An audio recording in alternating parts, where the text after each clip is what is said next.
ನಮಸ್ತೆ ಫ್ರೆಂಡ್ಸ್, ಆವಿಷ್ಕಾರಕ್ಕೆ ಎಲ್ಲರಿಗೂ ಸ್ವಾಗತ. ಇವತ್ತು ಒಂದೆಲಗ ಸೊಪ್ಪು ಬಳಸಿ ಚಿತ್ರಾನ್ನ ಮಾಡಿ ತೋರಿಸ್ತಾ ಇದ್ದೀನಿ. ಒಂದೆಲಗ ಸೊಪ್ಪು ಇದನ್ನು ಬ್ರಾಹ್ಮಿ ಸೊಪ್ಪು ಅಂತ ಕೂಡ ಹೇಳ್ತಾರೆ. ಮನೆಗಳಲ್ಲಿ ಪಾಟ್ ಇದ್ದರೆ ಸುಲಭವಾಗಿ ಒಂದು ಕಡ್ಡಿ ಹಾಕಿದ್ರೆ ಸಾಕು, ಚೆನ್ನಾಗಿ ಬಳ್ಳಿ ಥರ ಹಬ್ಬಿಕೊಂಡು ಬೆಳೆಯುತ್ತೆ. ಇದನ್ನು ಬಳಸೋದ್ರಿಂದ ಮೆಮೊರಿ ಪವರ್ ಜಾಸ್ತಿ ಆಗುತ್ತೆ ಅಂತ ಹೇಳ್ತಾರೆ. ರೋಗ ನಿರೋಧಕ ಶಕ್ತಿ ಹೆಚ್ಚಾಗುತ್ತೆ ಅಂತ ಕೂಡ ಹೇಳ್ತಾರೆ. ತುಂಬ ಆರೋಗ್ಯ ದೃಷ್ಟಿಯಿಂದ ತುಂಬ ಹೆಲ್ತ್ ಬೆನಿಫಿಟ್ಸು ಇದರಲ್ಲಿ ಇದೆ. ಈ ಎಲೆನ ಬಳಸಿ ನಾನಿವತ್ತು ಚಿತ್ರಾನ್ನ ಮಾಡ್ತಾಯಿದ್ದೀನಿ. ಹಾಗೆ ಪಲಾವ್ ಮಾಡ್ಬೋದು, ಚಟ್ನಿ ಮಾಡ್ಬೋದು, ತುಂಬ ವೆರೈಟೀಸ್ ಅಡುಗೆಗಳನ್ನು ಇದನ್ನು ಬಳಸಿ ಮಾಡ್ಬೋದು. ಈಗ ಮೊದಲಿಗೆ ಒಂದು ಹಿಡಿಯಷ್ಟು ಒಂದೆಲಗ ಸೊಪ್ಪನ್ನ ಚೆನ್ನಾಗಿ ತೊಳೆದು ತೊಗೊಂಡಿದ್ದೀನಿ. ಇದನ್ನೆಲ್ಲ ಒಂದು ಮಿಕ್ಸರ್ ಜಾರಲ್ಲಿ ಹಾಕ್ಕೊಳ್ತಾ ಇದ್ದೀನಿ. ಒಂದು 5 ಹಸಿಮೆಣಸಿನ್ಕಾಯಿ ಖಾರಕ್ಕೆ, ಒಂದು 1/4 ಟೀ ಸ್ಪೂನಷ್ಟು ಸಾಸಿವೆ, 10 ಎಸಳು ಬೆಳ್ಳುಳ್ಳಿ, 1/4 ಟೀ ಸ್ಪೂನಷ್ಟು ಜೀರಿಗೆ, ಕಾಯಿ ತುರಿ, ಒಂದು ಅರ್ಧ ಕಪ್ಪಷ್ಟು ಕಾಯಿ ತುರಿ, ಸ್ವಲ್ಪ ನೀರು ಹಾಕ್ಕೊಂಡು ತರಿಯಾಗಿ ರುಬ್ಬಬೇಕು. ತುಂಬ ನುಣ್ಣಗೆ ರುಬ್ಬಬೇಕು ಅಂತ ಇಲ್ಲ, ಸ್ವಲ್ಪ ಒಂದು 2 ಟೀ ಸ್ಪೂನಷ್ಟು ನೀರು ಹಾಕ್ಕೊಂಡಿದ್ದೀನಿ.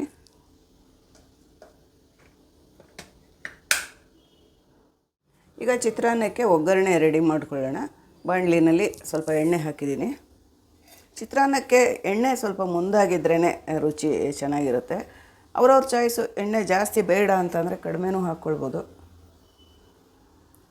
ಸಾಸಿವೆ, ಉದ್ದಿನಬೇಳೆ, ಕಡಲೆಬೇಳೆ ಹಾಕ್ತಾಯಿದ್ದೀನಿ. ಉದ್ದಿನಬೇಳೆ, ಕಡಲೆಬೇಳೆ ಗೋಲ್ಡನ್ ಬ್ರೌನ್ ಬಂದ ಮೇಲೆ ಕರಿಬೇವಿನ ಸೊಪ್ಪು ಹಾಕ್ತೀನಿ.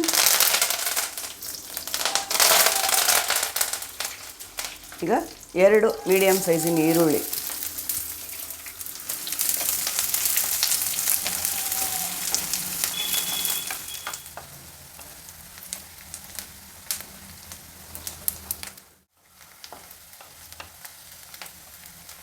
ಈರುಳ್ಳಿ ಎಲ್ಲ ಟ್ರಾನ್ಸ್ಪರೆಂಟಾಗಿ ಫ್ರೈ ಆಗಿದೆ ಚೆನ್ನಾಗಿ. ಈಗ ಅರಿಶಿಣದ ಪುಡಿ ಸೇರಿಸ್ತಾ ಇದ್ದೀನಿ.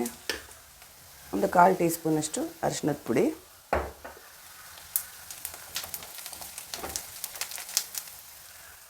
ಈಗ ರುಬ್ಕೊಂಡಿರೋ ಮಸಾಲೆ ಮಿಶ್ರಣನ ಇದರಲ್ಲಿ ಹಾಕ್ತೀನಿ.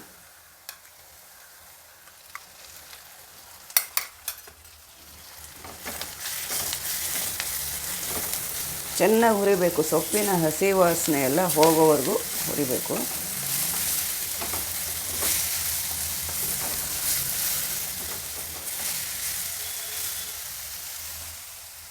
ಉಪ್ಪು 1.5 ಟೀ ಸ್ಪೂನಷ್ಟು ಉಪ್ಪು ಹಾಕಿರ್ತೀನಿ. ಅನ್ನ ಕಲಿಸುವಾಗ ಮೇಲೆ ಉಪ್ಪು ಸ್ವಲ್ಪ ಹಾಕಬೇಕಾಗುತ್ತೆ. ಜಾಸ್ತಿ ಉಪ್ಪು ಗೊಜ್ಜಲ್ಲೇ ಹಾಕಿದ್ರೆ ಈರುಳ್ಳಿ ಇರುತ್ತಲ್ಲ, ಈರುಳ್ಳಿ ಉಪ್ಪಿನಂಶನೆಲ್ಲ ಎಳ್ಕೊಂಬಿಡುತ್ತೆ. ಹಂಗಾಗಿ ಅದು ರುಚಿ ಬೇರೆಯೇ ಆಗೋಗ್ಬಿಡುತ್ತೆ. ಹಂಗಾಗಿ ನಾವು ಅನ್ನ ಕಲಿಸುವಾಗ ಮೇಲುಪ್ಪು ಹಾಕಬೇಕು. ಗೊಜ್ಜಿಗೆ ಸ್ವಲ್ಪ ಉಪ್ಪು ಮಾತ್ರ ಹಾಕಿರಬೇಕು. ಯಾವುದೇ ಚಿತ್ರಾನ್ನ ಮಾಡೋದಕ್ಕೂ ಇದೇ ಪ್ರೊಸೀಜರ್ ಫಾಲೋ ಮಾಡಿದ್ರೆ ಕರೆಕ್ಟಾಗಿರುತ್ತೆ. ಸ್ವಲ್ಪ ದಿವಸ ನಾವು ಸ್ಟೋರ್ ಮಾಡಿದಾಗ್ಲೂ ಈರುಳ್ಳಿ ಎಲ್ಲ ಉಪ್ಪುಪ್ಪಾಗೋಗೋದು ಆ ಥರ ಎಲ್ಲ ಆಗಲ್ಲ.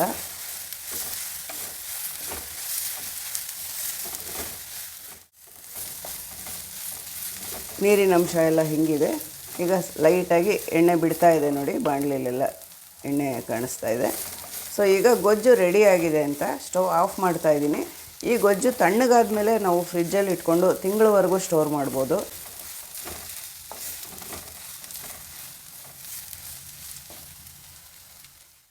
ಅನ್ನ ಉದುರುದ್ರಾಗಿ ಮಾಡಿಕೊಂಡು ಒಂದು ಪ್ಲೇಟಲ್ಲಿ ತಣ್ಣಗಾಕೋದಕ್ಕೆ ಬಿಟ್ಟಿದ್ದೆ.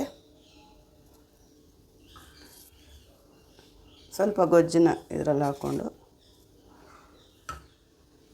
ನಿಂಬೆ ರಸ ಹಿಂಡ್ತಾಯಿದ್ದೀನಿ. ಗೊಜ್ಜಿನಲ್ಲೇ ನಿಂಬೆ ರಸ ಕೂಡ ಹಿಂಡ್ಬೋದು, ಆದರೆ ಅನ್ನದ ಮೇಲೆ ನಿಂಬೆ ರಸ ಹಿಂಡ್ಕೊಂಡು ಮಾಡೋದು ಕರೆಕ್ಟ್ ಚಿತ್ರಾನ್ನ ಮಾಡೋ ಮೆಥಡ್. ಹಾಗಾಗಿ ನಾನು ಅನ್ನ ಕಲಿಸುವಾಗಲೇ ನಿಂಬೆ ರಸ ಹಿಂಡ್ಕೊಳ್ತೀನಿ. ಸ್ವಲ್ಪ ಉಪ್ಪು ಹಿಡಿಯುತ್ತೆ, ಗೊಜ್ಜಲ್ಲಿ ಸ್ವಲ್ಪ ಉಪ್ಪಿರುತ್ತೆ. ನೋಡಿಕೊಂಡು ರುಚಿ ನೋಡಿಕೊಂಡು ಉಪ್ಪು ಅವರವರ ರುಚಿಗೆ ತಕ್ಕಂಗೆ ಹಾಕ್ಕೊಂಡು ಕಲಿಸ್ಕೊಳ್ಬೋದು. ಇದಕ್ಕೆ ಮೇಲೆ ಕಾಯಿ ಹಾಕೋದು, ಕೊತ್ತಂಬರಿ ಸೊಪ್ಪು ಹಾಕೋದು ಯಾವುದೂ ಇಲ್ಲ, ಎಲ್ಲನೂ ಆಗೋಗ್ಬಿಟ್ಟಿರುತ್ತೆ. ಒಂದೆಲಗ ಸೊಪ್ಪು ಹಾಕಿದ್ರಿಂದ ಕೊತ್ತಂಬರಿ ಸೊಪ್ಪು ಹಾಕೋ ಅವಶ್ಯಕತೆ ಇಲ್ಲ.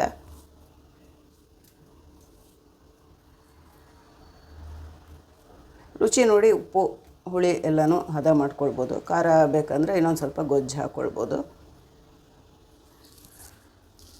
ಕಡಲೆಕಾಯಿ ಬೀಜ ಸಪ್ರೇಟಾಗಿ ಹುರಿದಿಟ್ಕೊಂಡಿದ್ದೆ, ಅದನ್ನು ಸೇರಿಸ್ತಾ ಇದ್ದೀನಿ.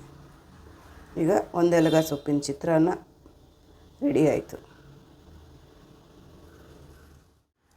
ಎಲ್ಲರ ಫೇವ್ರೇಟ್ ತಿಂಡಿ ಚಿತ್ರಾನ್ನ ಒಂದೆಲಗ ಸೊಪ್ಪು ಬಳಸಿ ಮಾಡಿದ್ದೀನಿ. ತುಂಬ ಟೇಸ್ಟಿಯಾಗಿರುತ್ತೆ, ತುಂಬ ಆರೋಗ್ಯ ದೃಷ್ಟಿಯಿಂದ ಕೂಡ ತುಂಬ ಒಳ್ಳೆಯದು. ಎಲ್ಲರೂ ಖಂಡಿತ ಟ್ರೈ ಮಾಡಿ ನೋಡಿ ಹೇಗನ್ನಿಸ್ತು ಅಂತ ಕಾಮೆಂಟ್ ಮಾಡಿ ತಿಳಿಸಿ. ಒಂದು ಲೈಕ್ ಕೊಡೋದನ್ನು ಮರಿಬೇಡಿ. ಚಾನಲ್ನ ಸಬ್ಸ್ಕ್ರೈಬ್ ಮಾಡದೆ ನೋಡ್ತಾ ಇದ್ದರೆ ದಯವಿಟ್ಟು ಸಬ್ಸ್ಕ್ರೈಬ್ ಮಾಡ್ಕೊಂಡು ನೋಡಿ. ಧನ್ಯವಾದಗಳು.